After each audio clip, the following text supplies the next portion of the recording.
What it do? Dream Team, it's your boy Neal back with another reaction video. And here we are back with Zoe talking about German culture shocks as an American.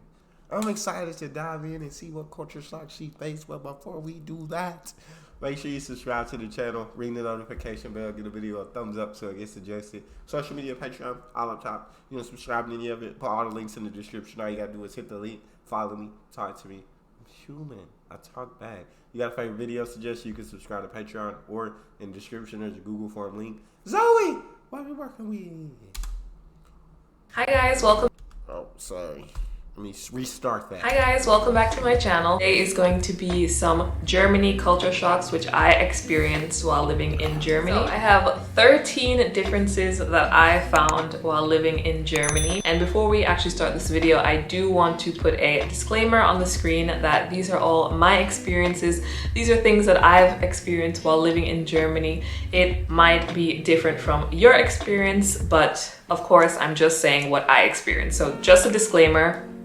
So let's jump right into the video with the first difference that I found while living in Germany. So I'm going to start with something typical. I'm sure everyone has heard this if you go across YouTube, but the first thing obviously that an American would notice while living in Germany is that everything is closed on Sundays. You cannot go grocery shopping, you cannot go to the mall. Everything is literally closed, and this was super hard for me to adjust to in the beginning because randomly I would like to go grocery shopping on a Sunday, or you just forget something and it happens to be a Sunday and you want to get something, but things are closed here on Sundays, so you cannot actually go out and get anything, but restaurants are open, so you can go to a restaurant. Okay, so the second... That's nice, and yeah, I think that's an amazing thing for everything to be closed on Sundays. Everybody just kind of relax, chill. Nobody you know you got that designated day off, so I really like that. But it definitely would be an adjustment. As an American, it definitely would be an adjustment to not being able to go to the store or anything. But I really like it. I really like it. Keep it rolling. But restaurants are open, so you can go to a restaurant. Okay, so the second thing which I've noticed, which I think is a little bit of a culture shock for me as a New Yorker, is the fact that everyone here really follows the rules. And this is not a bad thing, okay? I'm not saying that it's a bad thing. One example of that is when people are crossing the road. Again, I'm from New York and people just cross the road. If it's free, if we see no cars, we're just gonna cross the road. But in Germany, if the crossing road sign is not on green, they're not gonna cross the road.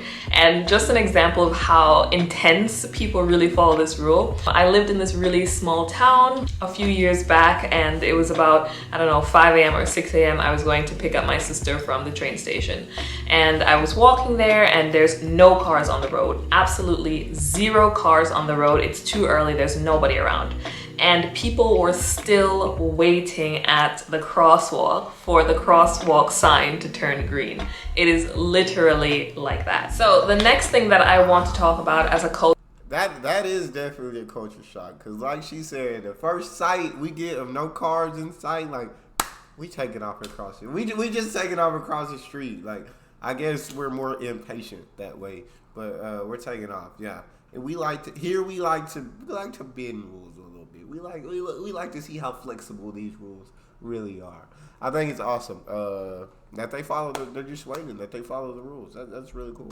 But keep it going, baby. It is literally like that. So the next thing that I want to talk about as a culture shock is definitely the recycling. Recycling is taken very seriously here. In most homes that I've been to in Germany, they have different boxes for different things like paper, like bio, plastic. There's also a water box. There's so many things for recycling. Again, this is something that's really good and we should all be doing it, but it is a huge culture shock coming from America because I've never really seen someone have multiple boxes for recycling, obviously for plastic and things like that, but in America it's normally that you put everything in one bin, which is not very good, and it's a huge difference here. And I have another experience about this where people really go hard for their recycling, which is fine. In my last apartment, I've actually had an old German couple, like I was throwing out my trash and they checked my trash to make sure that it was recycled properly. Literally went into the trash and was like, is this recycled properly? And it was, but they just wanted to make sure because they can obviously tell that I'm a foreigner. So they were checking my trash. The next culture shock. That is wild. Definitely take it very seriously, which is amazing for the environment. But yes, that would also be a culture shock. Yeah, we just don't do that here. I don't know how to explain it much more. If we just don't do it. It's rare. Some people do. I won't say all of us. Some people do it, but it's rare. Because they can obviously tell that I'm a foreigner, so they were checking my trash. The next culture shock, which I find a little bit, hardcore as an American living in Germany, is definitely the see and the do formalities that they have here. For example, if you're in the office, you're always saying see to people that you don't know, or just managers or supervisors or whatever, and you have to then ask them if it's okay. If you're friendly enough with each other, you can ask them if you can use the informal version of you. So see basically means you. You can use the informal version of do if you know them properly.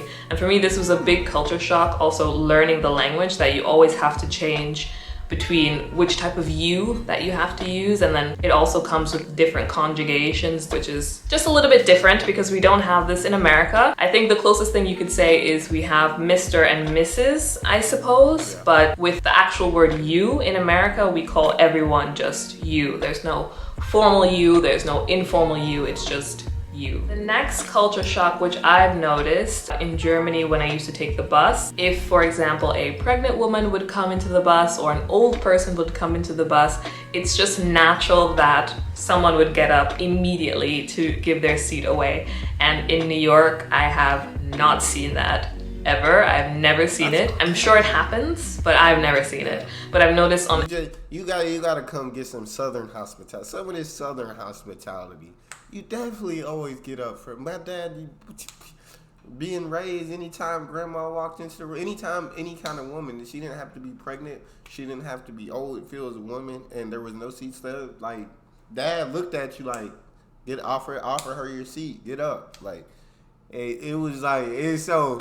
You just raised that kind of way. So it's definitely for elderly and women. You definitely get up and give up your seats and allow them to sit down. I've never been to New York, so I don't know. I guess it don't go like that there. Ever. I've never seen it. I'm sure it happens, but I've never seen it. But I've noticed on every single bus that I've been on, people always get up for the old people or the pregnant women and make way for them to sit down. The next culture shock, which I found while living in Germany, is the smoking situation. In Germany, I could also say this is maybe a European type of thing, but it's a huge culture shock for me because everybody is smoking. Literally everybody is smoking. I'm seeing like kids outside smoking, and I feel like it's not as looked down upon as it is in New York, per se, or America to be a smoker, but here everyone is smoking. To my next point, which is the... Yeah, I always found that one wild, that you find like kids smoking. That's...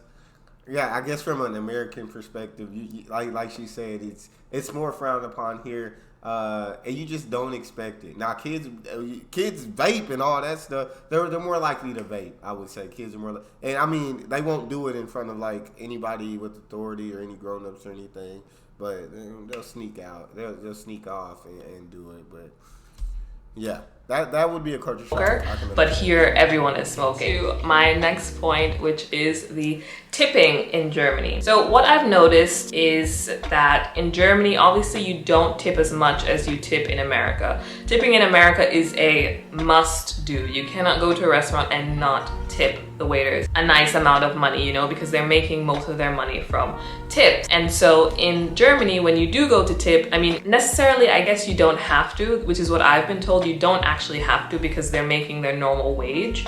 But when I've seen people tip, they're mostly tipping to round the bill up to like an even number. For example, if the bill is 23.5 euros, then people will tip, okay, let's just give you 26, for example. So that's what I've noticed. Tipping is not a big thing here in Germany as it is in America. So this next one, it could just be limited to the area that I'm living in, but I find that it's like wine country. So a lot of people are drinking a lot of wine. So there's just wine everywhere. I guess the main reason for that could just be because I'm living in the south of Germany. So the next culture shock that you might find if you come to Germany.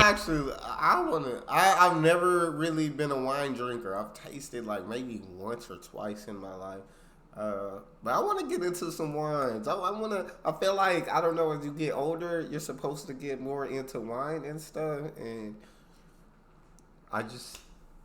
I need to try it, I guess. Because I'm living in the south of Germany. So the next culture shock that you might find if you come to Germany as an American is the taxes. So there are no taxes in Germany. That's not true. So if you go into the supermarket, for example, and you want to buy a stick of chocolate, for example, it will cost you €2. And when you go to check out, you pay €2. It's not like the tax is not included and you have to pay €2.05. No, the tax is already included in the chocolate, so when you go out to check out, you just have to pay that price that you have seen, which I really, really like, because in America, you go, you see the item without the tax, and I don't know why we don't just include the tax within the product and then just pay for it with the tax included. So the next thing has to do with the Autobahn and the fast driving. Normally, this is what I'm intrigued by. Let me on that Autobahn. With the Autobahn and the fast driving. Normally, if you hear German, you just obviously think about fast cars, Mercedes, etc., etc. And I did not really think that they would be driving as fast as they say in the movies or as fast as the stereotype is, but they're actually driving that fast on the Autobahn. But what's crazy about it is they're driving fast and they're driving safe, which is a little bit weird. So in America, obviously you have your speed limit, and obviously, you know, people are always breaking the speed limit. But here, the speed limit is already so fast, and in some places there is no speed limit. So they're actually going extraordinarily fast. And as a new driver, I've been driving in Germany for a year now. Compared to driving in New York, it is just so fast. My little car is literally vibrating as I'm staying on the right side. It's literally vibrating as these fast cars are just zooming by my little car. And when I mean that they're driving fast and driving safe, well, first of all, when you go to take your driving license here in Germany, you have to go through a lot of processes to actually get your license. I can only speak for New York. Unlike in New York, I felt that it was very easy. There's not a lot of questions to study for in the theoretical, but here in Germany, I had to take everything all over again, so theoretical and practical, to get my German driver's license. And it was very difficult. I failed the theoretical twice. It was like over 1,000 questions that you actually have to study for and know to pass this test. And the practical... 1,000? Oh my Lord. Yeah. For when I was 18, I took it online, and you couldn't fail if you wanted to. They gave you like 3 tries. After the first try, if you got them wrong, they just showed you the answers, and then the second try, you already knew the answers going in. So it was very easy, which might not be the safest thing, but it was very easy for me. I didn't fail the written test at all. Like, I got them all right on the first try. It was very easy. But sheesh, that's a lot. I don't know if Germany would let me drive. I don't know if I could get my driver's license. Questions that you actually have to study for and know to pass this test. And the practical was also, you know, you really have to know the road and know the signs. And that's what I mean by that it's a lot safer, I feel, because people study a lot longer and a lot harder to take the German driving test. And also, there's one thing which I like about the German Autobahn is that you cannot, you know, overtake on the right side. So if you're driving and you want to overtake the car that you're behind, you have to go to the left and then go in front of him. You cannot overtake on the right side. That is illegal. So the next thing has to do... I don't think that's legal here either. You're not supposed to. People do it, but you're not supposed to overtake on the right. You're supposed to go to the left lane is the passing lane. So you're supposed to do it the same thing here, but people impatient, people be doing their own thing. Especially if it's a 1-lane road and people trying to figure out how to get in front of the car in front of them. overtake on the right side. That is illegal. So the next thing has to do with coupons. So as an American, and as an American with a mom who was a hardcore coupon clipper, in Germany, there's no such thing as like big savings coupons. For example, in New York, my mom, she used to cut a lot of coupons for the supermarket. We have a big family, so she would cut a lot of coupons, and we would go to the supermarket. We would have like a big cart of food and big cart of stuff, and when we would go to check out, she would be going through all her coupons, and you can, you know, mix and match and do whatever, and in the end we would pay pennies for a full cart of food because of all the coupons she had. And the coupons also extend to, you know, beauty products, CVS. But in Germany, I find that there is not this coupon culture. You cannot save a lot of money at the supermarket with a bunch of coupons. It's just not a thing, and I've never seen it.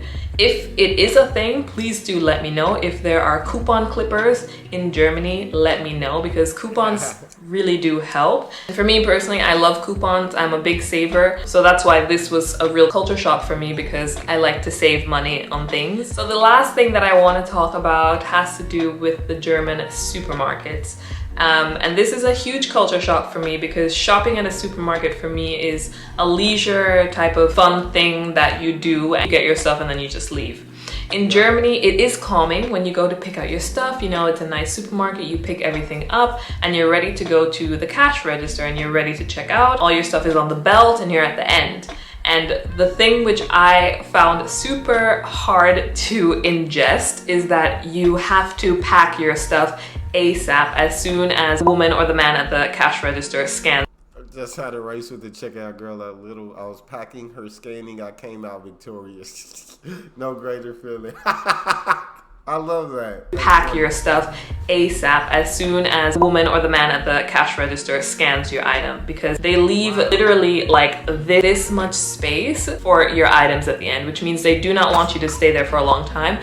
They want you to pack your stuff with some speed. And I'm sure there's some reasoning behind why they do that. Obviously, I guess to move quicker. But for me, it's a huge culture shock, because in America, when you go to check out the cash register, it's this huge like runway where all of your groceries go. You pack it at your leisure. There's no rush, there's no anything. No one is looking at you like, why are you taking so long to pack your stuff? It's just a long runway, you take your time. It's 100% different than how it is in America. So look out for that when you're going to go grocery shopping. It's gonna be a little stressful when you're checking out. So that was the end of my culture shocks which I face in Germany. If any more come to my mind, I will of course make a part 2 of this video. If you have your own culture shocks about living in Germany, if you're from the States or from another country, definitely include that in the comment section below. Obviously, let's all be respectful. This is just a fun video. I hope you guys are staying super healthy, and I'll see you in another video.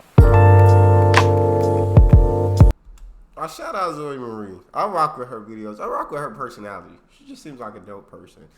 This is a cool video to learn about some of these German culture shocks. A lot of these things would have definitely shocked me as well.